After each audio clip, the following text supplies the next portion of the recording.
હવે વાત કરીએ ભરૂચની કે જ્યાં વધતા જતા ડ્રોપઆઉટ રેશિયો સામે શિક્ષણ તંત્ર એક્શનમાં આવ્યું છે। ભરૂચ જિલ્લામાં બાળકોના ડ્રોપઆઉટ રેશિયોએ ચિંતા વધારી છે, જેમાં શિક્ષણના અધિકારને 100% સાર્થક કરવાના પ્રયાસમાં હાથ ધરાયેલા સર્વેમાં 6000થી વધુ બાળકોએ ભણવાનો ઇનકાર કરી દીધો છે।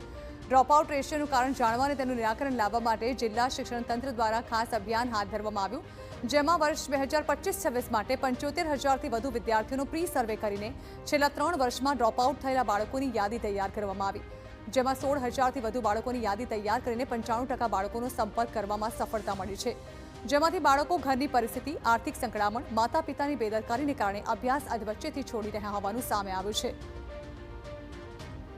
એ બાળકોની જ્યારે રૂબરૂમાં મુલાકાત લઈએ છીએ ત્યારે ખરેખર આર્થિક સ્થિતિ એવી હોય છે કે સવારે કમાઈ અને સાંજે જમવાનું હોય છે।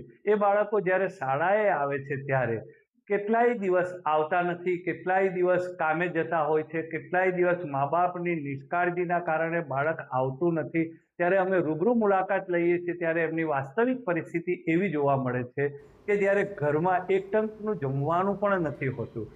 મહત્વનું છે કે ડ્રોપઆઉટ થયેલા બાળકોને કાઉન્સેલિંગ આપ્યા બાદ 1497 બાળકો ફરીથી શાળામાં પ્રવેશ મેળવવા તૈયાર થયા છે।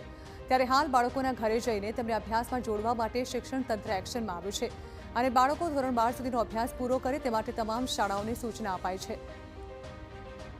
શાળાઓને સૂચના આપવામાં આવી છે, નીચે પ્રાથમિક શાળાઓને સૂચના આપવામાં આવી છે, ઉપર સેકન્ડરી શાળાઓને, જે તે ગામની સેકન્ડરી શાળાઓને પણ સૂચના આપવામાં આવી છે।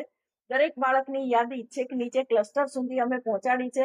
આ એક બાળકના ઘરે જઈ એમનો સર્વે કરી એમને સમજાવી અને ફરી પાછા સ્કૂલમાં એનરોલ કરવાના છે। 10મા ધોરણમાં નપાસ થયા હોય તો એમને 10મા ધોરણના ફરીથી રેમિડિયલ ક્લાસ કરી અને પરીક્ષા આપવા માટે સમજૂત કરવાના છે।